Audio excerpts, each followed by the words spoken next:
Back ناظرین, break کے بعد ہم لوگ آ چکے ہیں اور آج کل جو سب سے زیادہ بہت سے مسائل ہیں وہاں پہ ہمارے جو ایک مین خواتین کا مسئلہ ہے وہ ہے جناب سکن کا مسئلہ. سکن کے اتنے زیادہ مسائل ہونا شروع ہو گئے, جیسے جیسے زیادہ ٹیکنالوجی آنا شروع ہو گئی ہے, زیادہ پروڈکٹس آنا شروع ہو گئی ہے, وہیں پہ مسائل بھی زیادہ ہو گئے ہیں. اس کی ریزن کیا ہے کہ کیونکہ ہم جب کسی کو دیکھتے ہیں کہ کوئی چیز استعمال کرتے ہوئے, وہ چاہے ان کا میک اپ ہو, نائٹ کریم ہو, ڈے کیئر ہو, تو ہم فوراً سے اس کو فالو کرنا شروع کرتے ہیں یہ سوچے بغیر کہ ان کی اور میری جو سکن ہے وہ دونوں مختلف ہیں. اور اس کے علاوہ ہم اپنے ڈاکٹر سے کنسلٹ نہیں کرتے. ہم سمجھتے ہیں کہ ایک شخص اگر یا ایک عورت یا ایک دوست ہماری اگر ڈاکٹر پہ چلی گئی ہے تو وہ انف ہے, ان کو جو چیزیں ریکمینڈ کی گئی ہے وہی مجھے یوز کرنی ہے, تو میرا انشاءاللہ جو اسکن کے مسائل ہیں وہ حل ہو جائیں گے. تو وہ حل نہیں ہوتے بلکہ مسائل زیادہ ہو جاتے ہیں. اسٹیٹکس کلینک اتنے زیادہ آگے, اسٹیٹکس اتنے زیادہ موجود ہیں اس وقت, ڈفرینٹ فیشیل ہونا شروع ہو گئے ہیں, پتہ نہیں کیا کیا چیزیں آئیں گے, PRP ہے, مائکرو نیڈلنگ ہے, اور بھی بہت سی چیزیں آ چکی ہیں. جناب ان کا طریقہ کار کیا ہوتا ہے, کس طرح سے آپ کی سکن کو یہ بہتر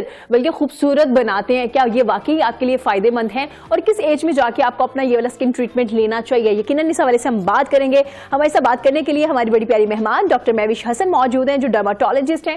السلام علیکم ڈاکٹر صاحبہ, کیسی ہیں آپ؟ وعلیکم السلام.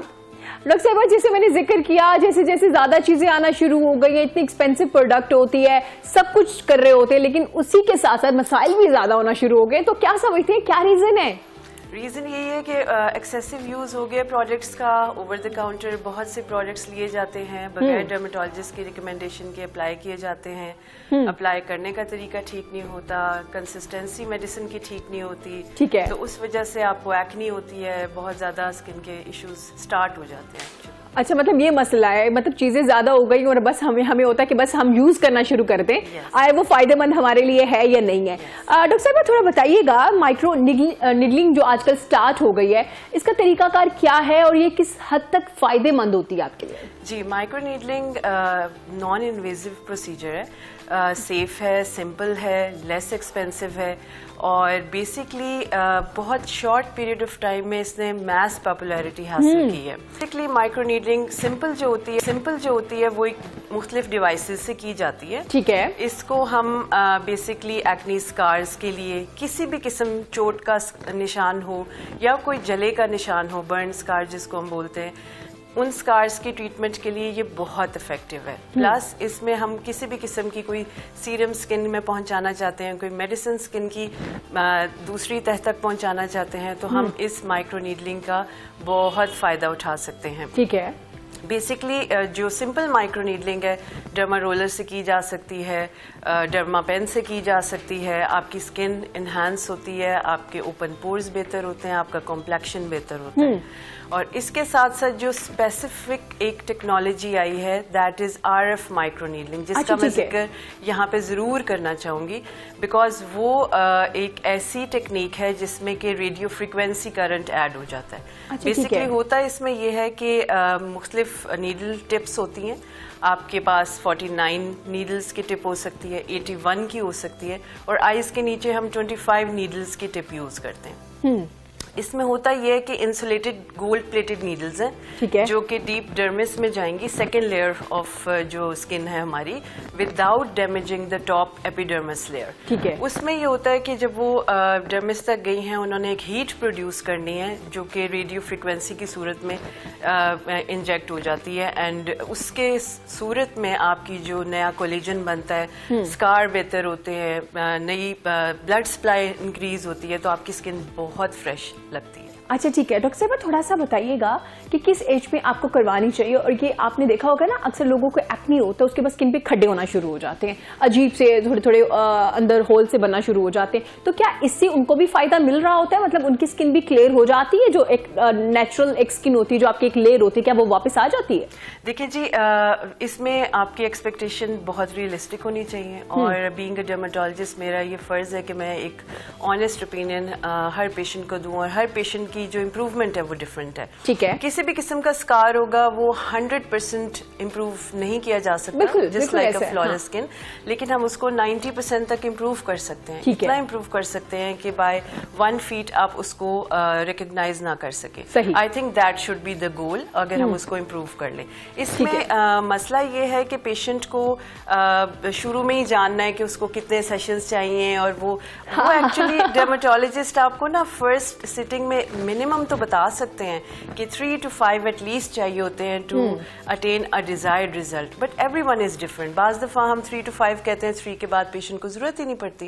सो ये सेशन once a month होता है, बिकॉज जब हमने माइक्रो इंजरीज कर दी हैं थ्रू नीडल्स, तो उसको हीलिंग का टाइम चाहिए. वो तकरीबन हमें एक सेशन का जो इफेक्ट है वो 3 to 4 वीक्स में नजर आता है. ठीक है. तो उसी के बाद इसको रिपीट किया जाता है. मतलब हम चाहते हैं कि 2-3 साल में जो स्किन हमारी खराब हुई है वो फौरन से एक ही सेशन में ठीक हो जाए, और हम कहेंगे कि जनाब ये, और बिल्कुल ऐसा है. पता है हमारी एक्सपेक्टेशन इतनी हाई होती है, जैसे हम फर्स्ट टाइम जाते हैं, फर्स्ट सिटिंग के बाद वापस आते हैं और सारा दिन मिरर ये देखते रहते हैं कि भाई किस हद तक फर्क पड़ गया ना, और ये मजीद किस हद तक फर्क पड़ सकता है. जैसे डॉक्टर साहिबा ने कहा कि 90% तो हम कर सकते हैं, 100% कंप्लीट नहीं होता. वो है कि एक्स्ट्रा अगर स्किन केयर करें, सब कुछ करें, तो 95 तक चला जाएगा ये. तो ये बहुत होता है, मतलब इससे ज्यादा इंप्रूवमेंट क्या होगी ना. डॉक्टर साहब थोड़ा बताइएगा, क्या इसके कोई साइड इफेक्ट भी है? क्योंकि जब भी हम कोई चीज करवाते हैं या अपनी स्किन के साथ कोई ट्रीटमेंट ले रहे होते हो, तो मेरा ख्याल है कि एक पेशेंट को पता होना चाहिए कि अगर खुदा ना खासा इसका कोई मसला हो सकता है तो किस हद तक होगा. डेफिनेटली, बिकॉज हमारी एशियन स्किन है और स्किन टाइप 4 में आती है, तो इसमें अगर हमारी नीडल्स की डेप्थ जरूरत से ज्यादा डीप हो जाएगी तो स्किन पिगमेंटेशन भी हो सकती है. अच्छा. जिसको ठीक करने के लिए अनदर 3 to 4 months भी रिक्वायर होते हैं. तो आपका डॉक्टर स्किल्ड होना चाहिए. आप पेशेंट को भी इन्फ्लुएंस नहीं करना चाहिए अपने डॉक्टर को कि इसको बढ़ा दें. बाज दफा पेशेंट्स जो हैं बहुत इन्फ्लुएंस करते हैं, और मैं सब अपने आने वाले जूनियर डर्मेटोलॉजिस्ट को भी यही कहना चाहूंगी कि प्लीज पेशेंट से इन्फ्लुएंस मत हो. आपने उनका स्किन का रिस्पांस जो फर्स्ट सिटिंग में देखा है उसके मुताबिक आपने सेफली इंक्रीज करनी है नीडल्स की डेप्थ को. तो उससे बहुत फ्रूटफुल रिजल्ट्स आते हैं. रिस्क जीरो होना चाहिए. इंप्रूवमेंट थोड़ी सी कम भी आ जाएगी तो हम पहुंच वहीं पे जाएंगे इन अ फ्यू सेशंस जहां पे हमें पहुंचना चाहिए. ठीक है. डॉक्टर साहब थोड़ा बताइएगा कि जैसे आपने कहा है कि एक तो पेशेंट खुद कहना शुरू हो जाता है ना कि इसकी स्पीड ज्यादा कर देंगे, जो भी एक तरीकाकार है इसका ट्रीटमेंट का, इसको ज्यादा कर दे ताकि जल्दी से रिकवरी हो जाए या जल्दी से हील कर जाए. डॉक्टर साहब जब आपने ये ट्रीटमेंट लेना है, फर्स्ट सेशन आपने ले लिया है, ठीक है, आपकी स्किन पे ये सूट भी कर रहा है और आपकी डर्मेटोलॉजिस्ट ने आपको रिकमेंड भी कर दिया कि भाई आपका ट्रीटमेंट ये है, तो उसके बाद कितने दिन तक आप मेकअप अप्लाई नहीं कर सकते? कितने दिन तक आपने अपना फेस क्लियर रखना है? उसके बाद की जो केयर है, पोस्ट केयर, वो कैसी होगी? अच्छा, इसकी सबसे मजे की बात ये आरएफ माइक्रो नीडलिंग की, इसको स्कारलेट भी कहा जाता है बाय द वे, और पुराने जमाने में बल्कि अब भी कुछ डर्मेटोलॉजिस्ट CO2 लेजर भी कर रहे हैं, जिसका डाउन टाइम बहुत ज्यादा है. और इसका ये फायदा है कि इसका डाउन टाइम शायद 1 डे है और मैक्सिमम 3 डे है. यानी कि आप वीकेंड पे इसको करा सकते हैं. अब कुछ लोगों का रेडनेस हल्की सी होती है या लाइट पिंक कलर होता है, इससे ज्यादा डाउन टाइम इसमें नहीं देखा गया, और इसका इफेक्ट जो है कंपैरेटिवली CO2 लेजर से बहुत ज्यादा है. अच्छा, ठीक है. मतलब एक दिन काफी होता है अपनी स्किन को रेस्ट देने के लिए. मतलब दूसरे दिन मैक्सिमम, अगर आपकी स्किन ज्यादा सेंसिटिव है तो मैक्सिमम 3 डेज, उसके बाद आप नॉर्मल रूटीन में आ सकते हैं. उसके बाद कोई चीजें अप्लाई करने के लिए दी जाती है इसके बाद कि आपने ये वाला सनब्लॉक यूज करना, जो कि हमारे यहाँ इतना ट्रेंड नहीं होता यूज करने का, तो इसके अलावा और भी चीजें हैं जो अप्लाई करनी होती है बाद में? पोस्ट केयर में जो हम इंस्ट्रक्शन शीट पेशेंट को देते हैं उसमें एवरीथिंग इज प्रिस्क्राइब्ड, जिसमें टॉप पे आपकी माइल्ड सा स्टीरॉइड हम देते हैं ताकि जो इन्फ्लेमेशन हमने कॉज की है उसको हम काम डाउन कर सकें. मेकअप बिल्कुल अगले नेक्स्ट डे से अप्लाई किया जा सकता है, बट आपकी मेडिसिन लगी होनी चाहिए, उसके ऊपर सन ब्लॉक लगा होना चाहिए. सन ब्लॉक अगर नहीं लगेगा तो you are more prone to sun damage actually. तो इसलिए 3 to 5 days strict sun block is necessary after microneedling. अच्छा, ठीक है. डॉक्टर साहब थोड़ा बताइएगा, जैसे आपने माशाल्लाह से डर्मेटोलॉजिस्ट के क्लिनिक्स भी हैं, वहीं पे आप इतने ज्यादा एस्थेटिक्स क्लिनिक बन चुके हैं जहाँ पे डर्मेटोलॉजिस्ट तो नहीं होता लेकिन वो ट्रेन लड़कियां मौजूद होती है. यकीनन आपको इस बारे में भी पता होगा, जो काफी अरसा एक टाइम स्पेंड करते हैं डर्मेटोलॉजिस्ट के पास, उसके बाद फिर से अपना एक क्लिनिक बना लेती है जिसमें ये सारी वो ट्रीटमेंट दे रहे होते हैं, जिसमें हाइड्रा फेशियल भी है, इसमें PRP और भी बहुत से जो ट्रीटमेंट्स होते हैं. तो उनके हवाले से क्या कहेंगे? क्योंकि मेरा भी एक ऐसा एक्सपीरियंस हो चुका है, तो जिसके बाद मेरी स्किन को बहुत बहुत बहुत बहुत कुछ बेयर करना पड़ा बाद में. तो आप क्या समझती हैं कि जब तक आप डर्मेटोलॉजिस्ट के पास नहीं जाएंगे, जब तक रिकमेंड नहीं करेगा आपका डॉक्टर आपको डर्मेटोलॉजिस्ट, तो क्या आपको ऐसे किसी भी क्लिनिक क्लिनिक पे जाके ट्रीटमेंट ले लेना चाहिए?